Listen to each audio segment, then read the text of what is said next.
Part 1. The director of an engineering company is interviewing an applicant for a job. First, you have some time to look at questions 1 to 6.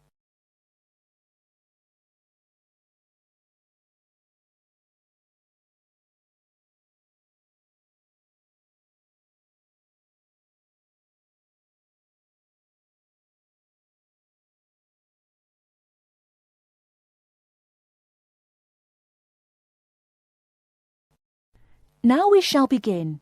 You should answer the questions as you listen, because you will not hear the recording a second time. Listen carefully and answer questions 1 to 6.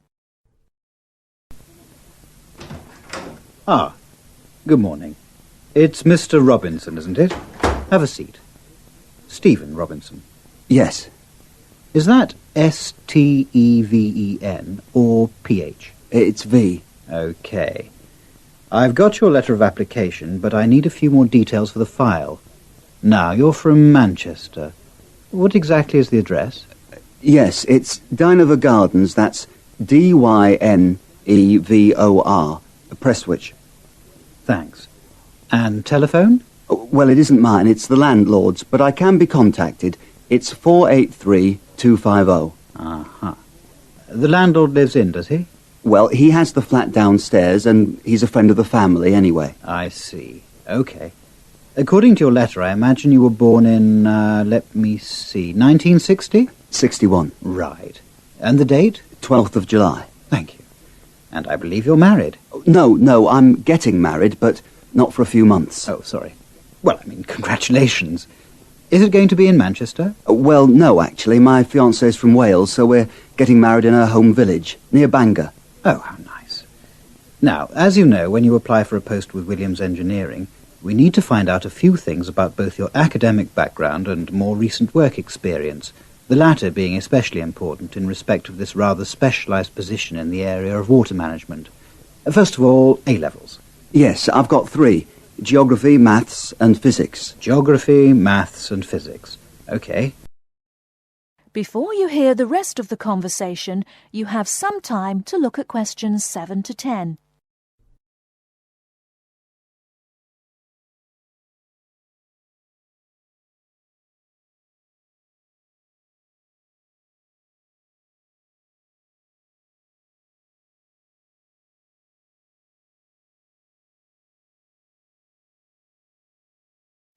Now listen and answer questions 7 to 10. And what about your degree? I went to Sheffield University and got an engineering degree, with water management as my specialisation. Uh-huh. And as for work experience, I started out after graduating in 1986 in China, working for the Chinese government. Did you work as a volunteer? No, I did get a nominal salary. It was a 2-year irrigation project. That sounds fascinating. How did you organise that? You say it wasn't a British company, then? No. My university had links with a Chinese engineering university, so it was organised at that level. And after that? Then I came back, moved to Manchester, and have been working with Latimer Engineering since then. And what exactly are you doing for Latimer? Oh, I'm working in irrigation again, this time as a project research assistant. Great. I've got your details. Now let's move on to a more general discussion about what we're looking for.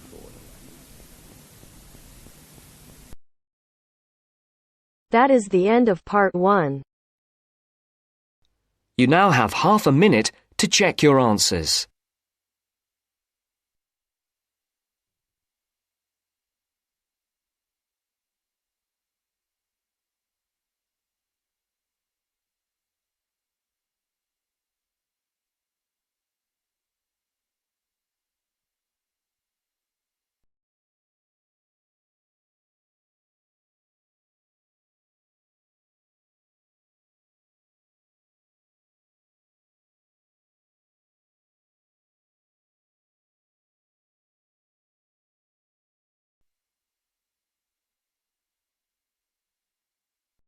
Now turns to Part 2.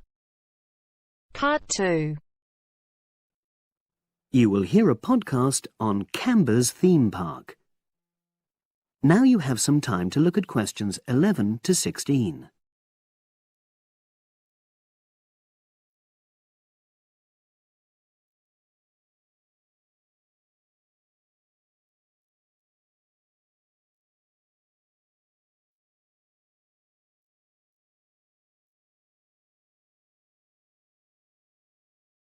Now listen and answer questions 11 to 16. Welcome to Canberra's Park podcast. In the next few minutes, I'll tell you a little about the park and the amazing things we have to offer. We like to think that Canberra's offers more than other theme parks. Like them, we have a variety of exciting rides for people of all ages, but Canberra's also places strong emphasis on the educational experience for its visitors. Not boring facts, but lots of interactive exhibits. Although it's mainly an outdoor experience, we do have some indoor activities if the weather gets too dreadful. The park's got a lovely, well-established feel, set in 80 acres of beautiful countryside, about 3 miles south of the tourist resort of Dulchester. The park was set up in 1997 by the Canberra family, but then taken over by new owners in 2004, who have maintained the original vision of the Canberras. It has lots of old trees, hundreds of flower beds, and a gorgeous lake. Canberra's has over 45 different rides, exhibits, and arcades. All but one of these is free once you've paid your entrance fee. We charge a small fee for our newest ride to reduce the length of the queues. You don't pay anything for parking.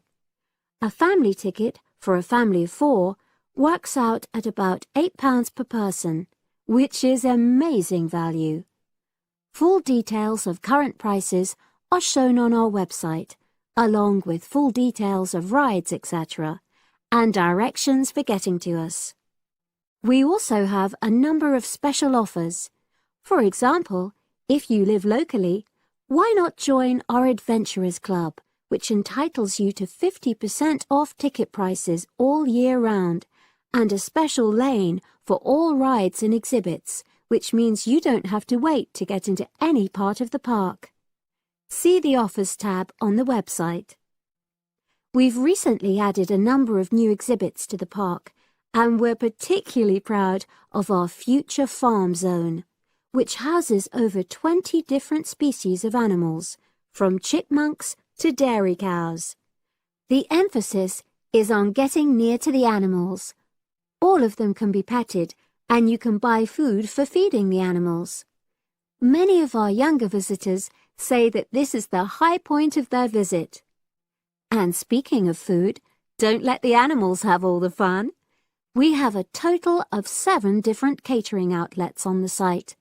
We're open 10 to 5:30 all year round, and cold drinks and snacks can be bought at any time during opening hours. And hot food is available most of the day in the Hungry Horse Cafe from 11 until 5, just half an hour before closing time. Now you have some time to look at questions 17 to 20.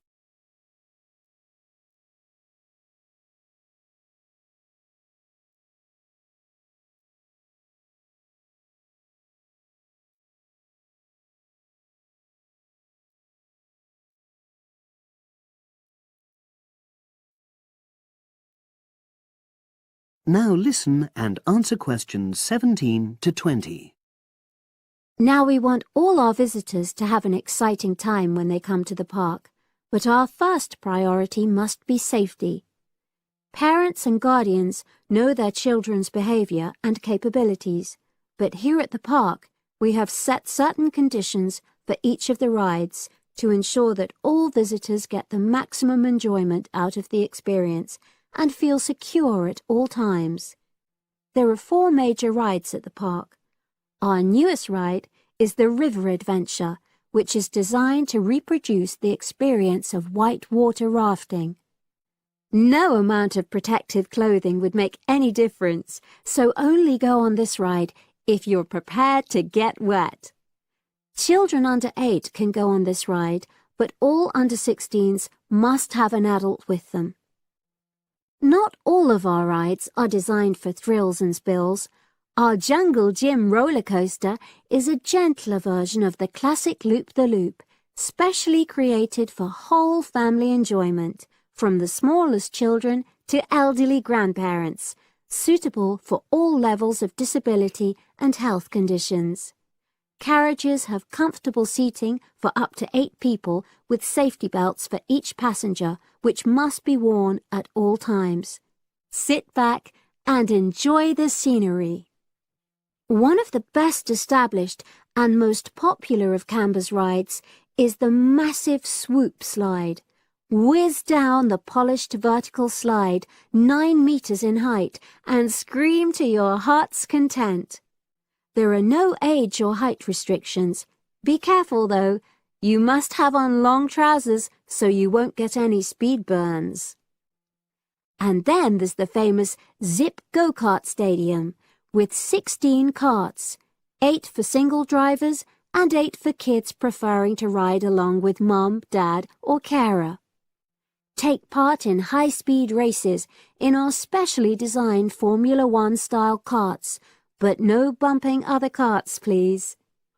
All riders must be above 1.2 meters because they have to be able to reach the pedals, even in the shared karts.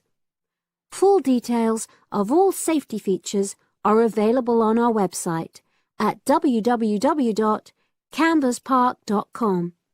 So come and make a day of it at Canberra's theme park.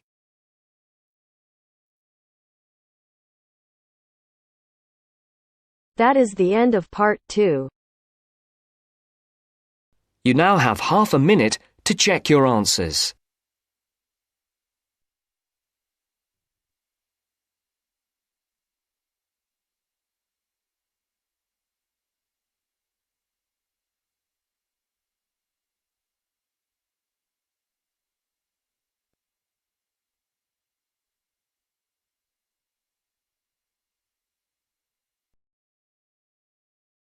Now turns to part 3. Part 3.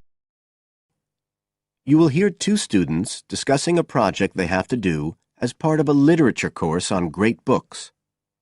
First, you have some time to look at questions 21 to 25.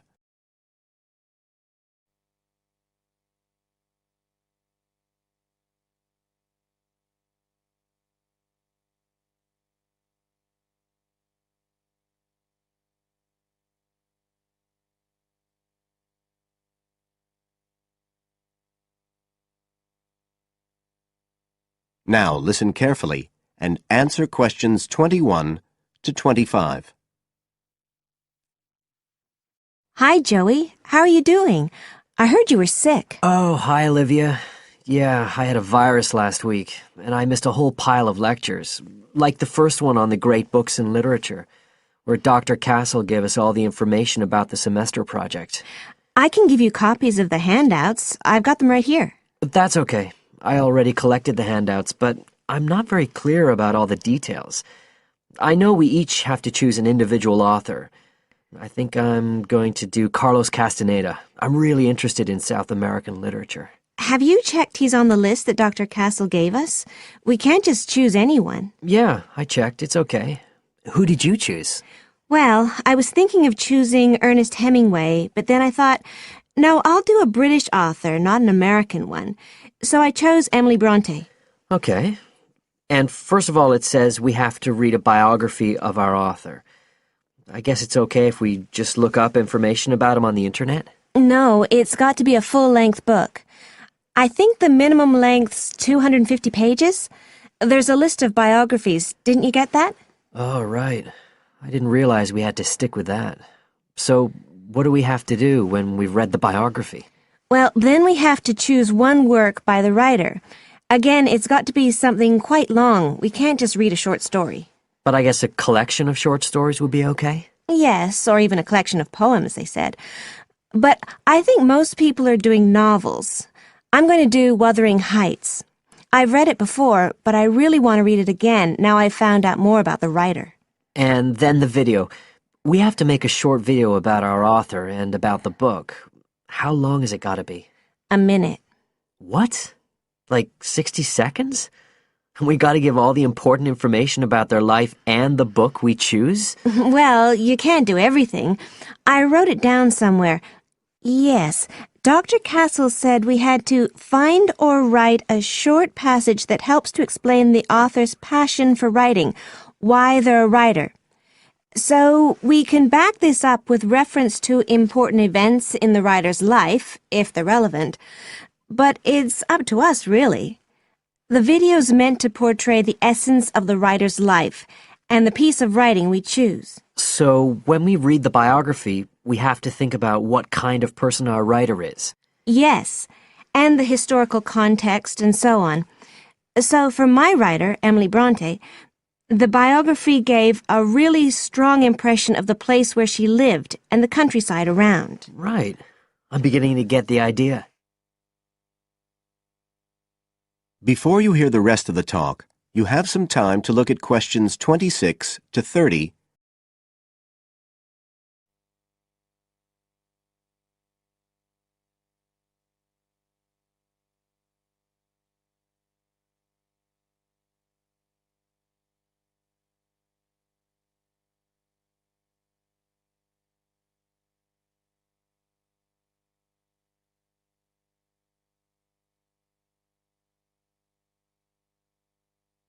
Now listen and answer questions 26 to 30.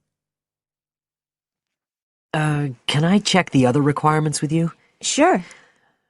The handout said after we'd read the biography, we had to read the work we'd chosen by our author and choose a passage that's typical in some way, that typifies the author's interests and style. Yes, but at the same time, it has to relate to the biographical extract you choose. There's got to be some sort of theme linking them. Okay, I'm with you. And then you have to think about the video. So are we meant to dramatize the scene we choose? I guess we could, but there's not a lot of time for that. I think it's more how we can use things like sound effects to create the atmosphere, the feeling we want. And presumably visuals as well? Yeah, of course. I mean, I suppose that's the whole point of making a video. But whatever we use has to be historically in keeping with the author. We can use things like digital image processing to do it all. So we can use any computer software we want? Sure. And it's important that we use a range, not just one software program. That's actually one of the things we're assessed on. Okay. Oh, and something else that's apparently really important is to keep track of the materials we use and to acknowledge them. Including stuff we download off the internet, presumably? Yeah, so our video has to list all the material used with details of the source in a bibliography at the end. Okay. And you were talking about assessment of the project. Did they give us the criteria? I couldn't find anything on the handout. Sure. He gave us them in the lecture. Let's see, you get 25% just for getting all the components done. That's both sets of reading and the video. Then the second part is actually how successful we are at getting the essence of the work. They call that content, and that counts for 50%. Then the last 25% is on the video itself, the artistic and technical side. Great. Well, that sounds a lot of work, but a whole lot better than just handing in a paper. Thanks a lot, Olivia. You're welcome. That is the end of part 3. You now have half a minute to check your answers.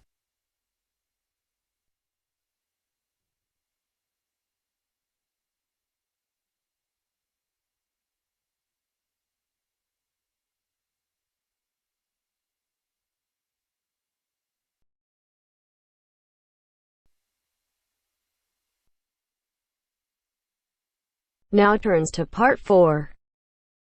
Part 4. You will hear part of a lecture about a place called Kuba Pedy. Listen carefully and answer questions 31 to 36.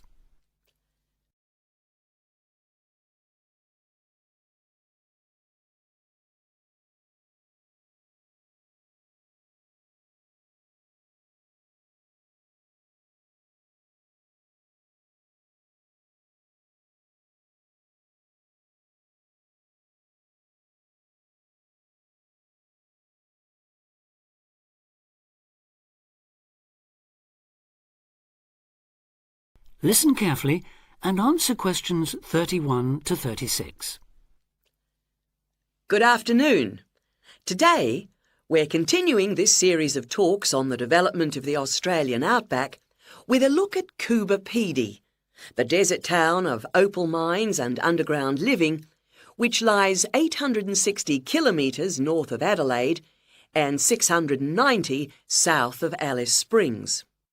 The inaccessibility, harsh climate and almost total lack of water made it a highly unlikely place for human habitation. But that all started to change in 1915 with the discovery there of opals, the precious stones which seem to change colour according to their surroundings. Settlements were established following the First World War, when soldiers returning from the trenches of France brought with them the techniques of living below ground in dugouts. The depression of the 1920s and 30s led to many prospectors leaving, but the town boomed again in the late 1940s, when shallow new opal fields were discovered, and immigrants from Europe arrived in large numbers after the Second World War. It must be remembered, though, just how hostile conditions were. Daytime summer temperatures reached well over 50 degrees centigrade, winter nights were bitterly cold, and dense dust storms regularly blanketed the town. To cope with this, more and more people began living in disused mines and purpose-built subterranean houses, where the temperature remains at a comfortable 25 degrees all year round, so that eventually around 70% of the town's inhabitants had made their homes beneath the surface. This led to the construction of hotels and even churches below ground, as well as an entire underground shopping centre, the only one in the world.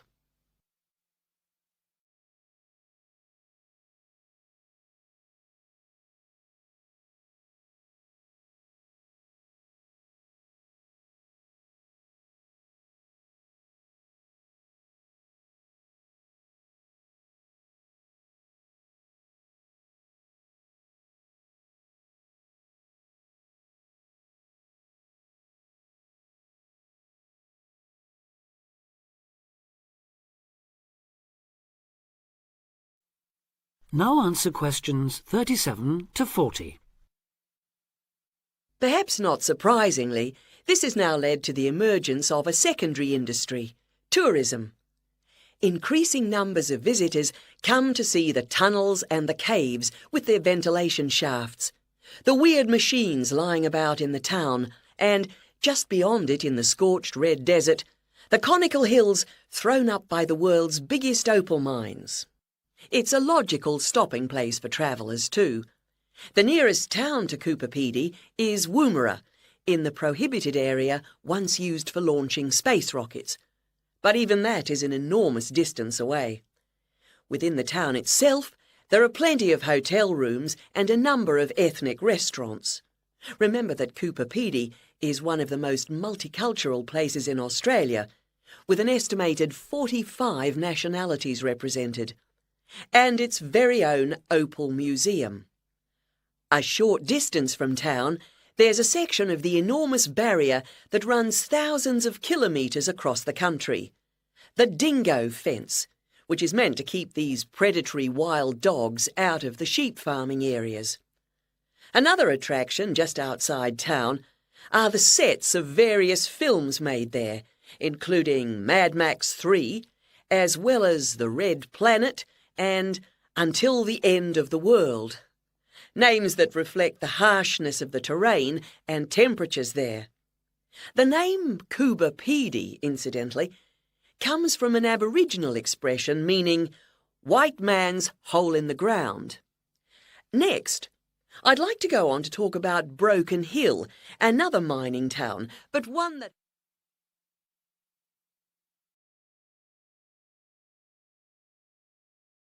That is the end of part 4.